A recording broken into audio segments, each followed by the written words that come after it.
வணக்கம் நண்பர்களே. அண்மையில் தமிழக அரசியல் களத்தில் நடந்த இரண்டு நிகழ்வுகள், அந்த நிகழ்வுகள்னு கூட சொல்ல முடியாது, இரண்டு தலைவர்களின் பேச்சுக்கள். அவங்கள தலைவர்கள்னு கூட சொல்லலாமான்னு தயக்கமா இருக்கு. அந்த இருவரின் பேச்சுக்களும் அரசியல் பார்வையாளர்களை, நடுநிலையாளர்களை மிகவும் முகம் சுழிக்க வைத்தது, அருவருக்க செய்தது அப்படின்னு சொன்னா அது மிகையில்லை. யார் அவங்க ரெண்டு பேர் அப்படின்னா, ஒருத்தர் மருத்துவர் ராமதாஸ், பாட்டாளி மக்கள் கட்சியினுடைய நிறுவன தலைவர். அவரு கிட்டத்தட்ட 90 வயதை நெருங்க போகிறார். பல ஆண்டுகள் அரசியல் களத்தில் இருக்காரு. கிட்டத்தட்ட 3-4 தசாப்தங்களா இந்த அரசியல் களத்துல இருக்காரு அவரு. இவ்வளவு இருந்தும் கூட கொஞ்சம் கூட முதிர்ச்சியற்ற, பக்குவமற்ற பேச்சை அவர் வெளிப்படுத்தி இருக்காரு தமிழக முதல்வர் மு.க.ஸ்டாலின் அவர்களுக்கு எதிராக. எதுக்காக அதுன்னா, பாட்டாளி மக்கள் கட்சி பல நாளா வச்சிருக்கிற கோரிக்கை, வன்னியர்களுக்கு தனி இடஒதுக்கீடு 10.5% இட ஒதுக்கீடு வேணும் அப்படின்னு சொல்லி அவங்க கோரிக்கை வச்சிருக்காங்க. கடந்த ஆட்சியில அந்த இடஒதுக்கீடு அறிவிக்கப்பட்டது. ஆனா இடையில அதை நிறுத்திட்டாங்க. அது பின்னர் இன்னும் சில சாதிவாரி கணக்கெடுப்பு இதெல்லாம் முடிஞ்ச பிறகு அது சரியான முறையில் அமல்படுத்தலாம் அப்படின்னு சொல்லிட்டு அதை நிப்பாட்டிட்டாங்க. இந்த சாதிவாரி கணக்கெடுப்பை வலியுறுத்துறாராம். அது வலியுறுத்துற விதம் எப்படி இருக்குன்னா, நீ எல்லாம் ஒரு ஆளு, உனக்கு உன்கிட்ட நான் கெஞ்சணுமா? நீ எனக்கு பிச்சை போடுறியா? உனக்கு என்ன தகுதி இருக்கு? அதாவது இது அவருடைய பேச்சினுடைய சாராம்சம். இது முழுக்க முழுக்க ஒரு சாதி வெறியில் உதிர்க்கப்பட்ட வார்த்தைகள் இதெல்லாம். முதல்வரை சாதி ரீதியாக அவர் தாக்குனாருங்கிறது தான் உண்மை. அவருடைய பேச்சு முழுசா கேட்டீங்கன்னா அது தெரியும். முதல்வரை சாதி ரீதியாக அவர் விமர்சனம் பண்றார். முதல்வர் ஒரு ஒடுக்கப்பட்ட சாதிகளில் ஒரு பிரிவை சேர்ந்தவர் அப்படிங்கிற மாதிரியும், இவங்கெல்லாம் ஆண்ட பரம்பரை ஆதிக்க சாதி அப்படிங்கிற முறையிலும், நாங்க எங்க ரேஞ்சுக்கு எங்க லெவலுக்கு நாங்க உங்ககிட்ட பிச்சை கேட்கணுமா? நீ என்ன எனக்கு போடுறது? அதை எங்களுக்கு எடுத்துக்க தெரியும். இந்த மாதிரி யார் பேசுவாங்க? பக்காவா சாதி வரி பிடிச்ச ஒருத்தர் மட்டும்தான் இதெல்லாம் பேச முடியும். இவ்வளவு வயசாகியும் இந்த சாதி வெறிங்கிறது கொஞ்சம் கூட அவர் மனசுல இருந்து போகவே இல்லை. இதைத்தான் அடிக்கடி திருமாவளவன் சொல்லிக்கிட்டே இருப்பார். அவங்க கூட இணைந்து பணியாற்றுறது அப்படிங்கறது நீ நினைச்சு கூட பார்க்க முடியாது. ஏன்னா அடிப்படையில அவங்க உணர்வோட அப்படியே கலந்து இருக்கு இந்த சாதி வெறிங்கிறது. அதனால அந்த அந்த வெறியை விட்டுட்டு அவங்க வெளியே வருவாங்கன்னு சொல்லவே முடியாது. ஏன்னா இந்த இரண்டு சமூகங்களும், அதாவது தலித் சமூகங்களும் சரி, இந்த வன்னிய சமூகம் சரி, ஒரு வகையில சமமான பலம் கொண்டவர்கள் தான் அவங்க. ரெண்டு பேருமே ஒரு இடத்துல என்ன ஒரு கொஞ்சம் தான் வித்தியாசம் இருக்கும். ஒரு இடத்துல இவங்க 10% கூட இருப்பாங்க, இன்னொரு இடத்துல அவங்க 10% கூட இருப்பாங்க. எல்லாத்தையும் சேர்த்து பார்த்தா சரிக்கு சரியா நிற்பாங்க. அது அது அந்த உண்மை ரெண்டு பேருக்குமே புரிஞ்சிருக்கு. ரெண்டு பேரும் ஒன்னா சேர்ந்தா மிகப்பெரிய மாற்றங்களை கொண்டு வர முடியும் தான். ஆனா சேர முடியாது, சேரவும் கூடாது அப்படிங்கிறது தெளிவா இருக்காரு டாக்டர் ராமதாஸ். அதுவும் அந்த சாதிய உணர்வு, சாதி வெறி, அது உணர்வு கிடையாது. அந்த வெறி எல்லார் மத்தியிலும், அவங்க சமூகத்து மக்கள் மத்தியில அந்த வெறிய எப்படியாவது ஊட்டணுங்கிறது தான் அவருடைய ஒரே நோக்கமா இருக்கு. அதனுடைய விளைவு தான் இந்த மாதிரி மோசமான ஒரு பேச்சு. இந்த பேச்சு ரொம்ப அரசியல்ல அவரை ஒரு அவமான சின்னமா பாக்குற மாதிரி தான் இந்த பேச்சு அமைஞ்சிருக்கு. அவருக்கு இது எந்த வகையிலும் பெருமை சேர்க்காது. அவர் வயதுக்கும் அனுபவத்துக்கும் அவருடைய தகுதிக்கும் எந்த வகையிலும் பெருமை சேர்க்கும் பேச்சு இது அல்ல. நம்மெல்லாம் அவருடைய, ஏன்னா நான் அவருடைய என் 90கள்ல நான் பத்திரிகையாளனா அவருடன் மிக நெருக்கமா பழகியிருக்கேன். அவரை பற்றி நன்கு தெரியும். அவருடைய இயல்பு என்ன, அவர் எந்த அளவுக்கு தனித்துவமானவர் எல்லாமே தெரியும். இருந்தும் கூட அவரை இந்த அரசியல் களத்தில் ஒரு வேற்று மனிதராக நிக்க வச்சு பார்க்கறது எதுன்னா அவருடைய இந்த குணம் தான். இதனாலதான் அவரிடம் நடுநிலையாளர்கள் நெருங்க முடியல.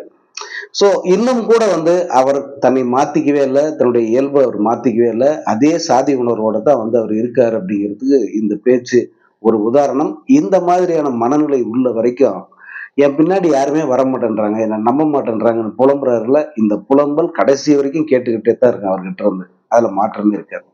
அப்புறம் இன்னொரு பேச்சு யாருடையதுன்னா பிரேமலதா, அதாவது தேமுதிகவோட இப்போதைய தலைவியான பிரேமலதா அவங்களுடைய பேச்சு. அதுவும் முதல்வரை பத்தி தான். ஆனா அந்த பேச்சு கேட்ட பிறகு அவங்க கட்சிக்காரங்களே சொன்னது என்னன்னா, அட கடவுளே, என்ன இந்த அம்மாவுக்கு கொஞ்சம் கூட நன்றி உணர்ச்சியே இல்லாம இருக்கு. இவ்வளவு கீழ்த்தரமாவா பேசுவாங்க? பழசெல்லாம் மறந்துட்டாங்களே. 6 மாசம் முன்ன வரைக்கும் அவங்க வீட்ல என்ன நிலைமை அப்படிங்கிறத மறந்துட்டாங்களே அப்படின்ற கமெண்ட்ட நான் தேமுதிகவை சேர்ந்த நிர்வாகிகள் கிட்ட இருந்தே வந்து நான் கேட்டேன். பத்திரிகையாளர்கள் பலர் தேமுதிகவை சார்ந்த சிலரே கூட வந்து இந்த கமெண்ட் அடிச்சத கேட்க முடிஞ்சது. ஏன்னா விஜயகாந்த் எப்படி இருந்தார் கடந்த 8 ஆண்டுகளா அப்படிங்கிறது தமிழ்நாட்டுக்கே தெரியும்.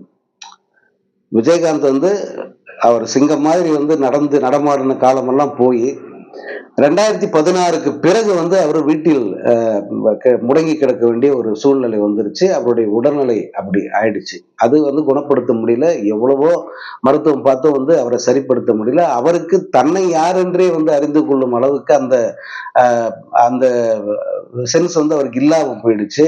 கிட்டத்தட்ட ஒரு கோமா ஸ்டேஜுக்கு வந்துதான் வந்து விஜயகாந்த் அவருடைய கடைசி காலம் அப்படிதான் அமைஞ்சது. அந்த நேரத்தில் பலரும் வந்து அவரை பார்த்துட்டு போனாங்க. நம்ம போய் பார்த்தா விஜயகாந்துக்கு ஒருவேளை வந்து நல்ல உணர்வு வந்துடும், அவர் வந்து கொஞ்சம் தெம்பாயிடுவாரு அப்படின்ட்டு ரஜினிகாந்த் அவர்கள் போனாரு. அவரை தொடர்ந்து இதே இப்போ இருக்கிற ஸ்டாலின், இப்போ முதல்வராக இருக்கிற ஸ்டாலின் அன்னைக்கு திமுகவோட செயல் தலைவர் இருந்தாரு, அவர் போய் பார்த்தாரு.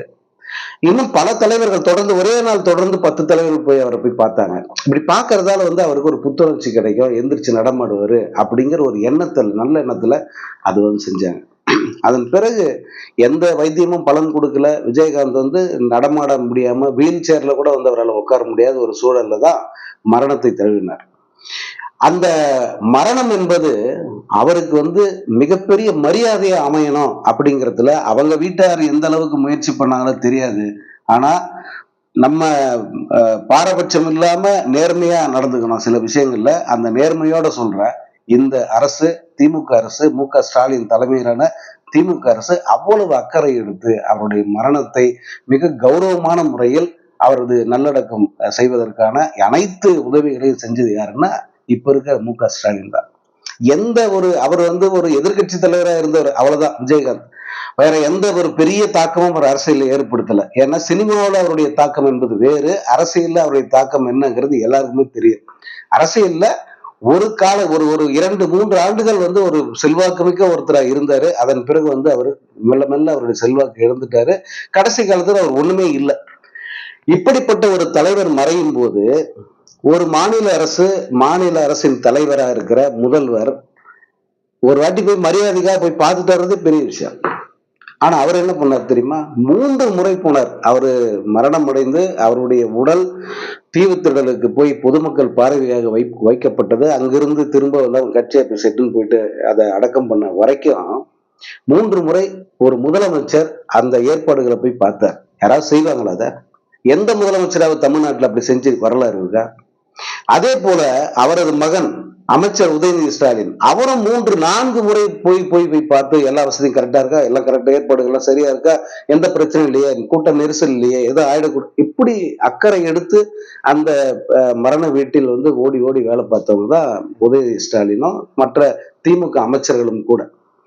இந்த அளவு வந்து தமிழகத்தில் எந்த தலைவருடைய மரணத்துக்கும் ஒரு அரசும் சரி, முதல்வரும் சரி, அல்லது அமைச்சர்களா இருந்தாலும் சரி ஓடி ஓடி போய் பார்த்து எல்லாம் செஞ்சதே கிடையாது.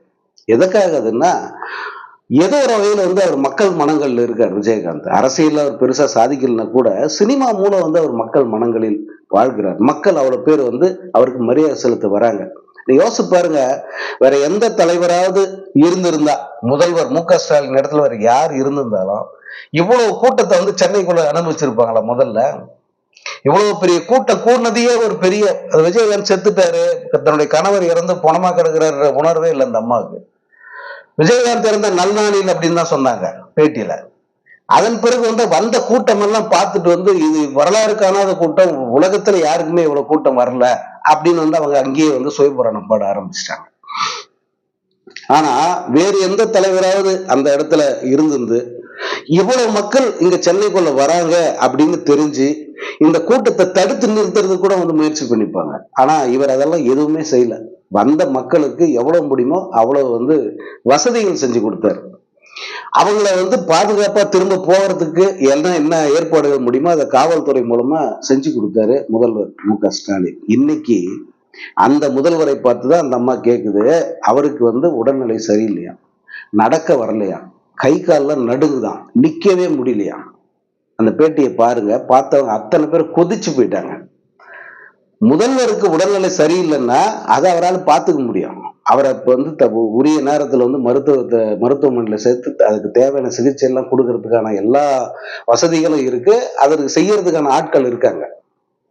ஆனா தனக்கு இக்கட்டான நேரத்துல தனக்கு வந்து கணவர் இறந்துட்டாரு, கட்சி தலைவர் போயிட்டாரு, கையறு நிலையில் நிற்கும் போது வந்து ஓடோடி வந்து உதவி செஞ்ச ஒருத்தரை ஒரு பாடிஷம் பண்ண மாதிரிதான் இதெல்லாம்.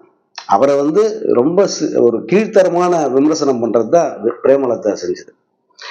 அதனால பிரேமலதா வந்து இந்த அரசியல்ல வந்து என்ன சாதிக்கிறாங்களோ இல்லையோ தெரியாது, தன் கட்சியை தானே அழித்த பெருமை சாதனை வந்து வேணா அவங்களுக்கு உரியதா அமையும். இந்த பேச்சுக்கள் எல்லாம் வந்து மக்கள் மத்தியில வெறுப்பத்தான் கிளப்போம். இப்பதான் நடந்து முடிஞ்ச நாடாளுமன்ற தேர்தலில் அவங்க பையன் போட்டியிட்ட அந்த தொகுதியில போயிட்டு இவங்க பிரச்சாரம் பண்ண விதமெல்லாம் பார்த்தபோது அழகா பிரேமலதா நிறைய மாறிட்டாங்க, அவங்க அப்ரோச் நிறைய மாறிடுச்சு, மக்கள் கிட்ட வந்து அவங்க பேசுற விதமே வேற மாதிரி இருக்கு அப்படின்னு வந்து நானே கூட சொல்லியிருந்தேன் ஒரு பேட்டியில. ஆனா அப்படியெல்லாம் ஒன்றும் நடக்கல. அவங்க இயல்பு இதுதான், இதை வந்து கடவுளே வந்தா கூட மாற்ற முடியாதுங்கிறத அவங்க இன்னொரு முறை நிரூபிச்சிருக்காங்க. இந்த பேச்சுக்கள் ஒரு நாளும் அந்த கட்சிக்கு உதவியா இருக்காது. இனி வரும் காலங்களில் இன்னும் மோசமான தோல்விகளை தான் பரிசா கொடுக்கும். பாட்டாளி மக்கள் கட்சியும் சரி, இந்த தேமுதிகவும் சரி, இரண்டு கட்சிகளின் தலைவர்களுமே வந்து மனதில் தீய எண்ணங்கள் கொண்டவர்களாக, நஞ்சு சொற்களை பேசுபவர்களாகத்தான் முழுக்க முழுக்க மாறி இருக்காங்க. இந்த இந்த மாதிரியான சொற்கள் என்னைக்குமே வந்து பேசுறவங்களையே திருப்பி தாக்கும், பேசுறவங்களுக்கே எதிராக முடியும். அதுதான் இந்த சொற்களோட சக்தி. அதான் ஒரு சொல் கொல்லும் ஒரு சொல் வெல்லும் சொல்றாங்கல்ல, அது இதைத்தான். அதனால பார்த்து நடந்துக்கங்க.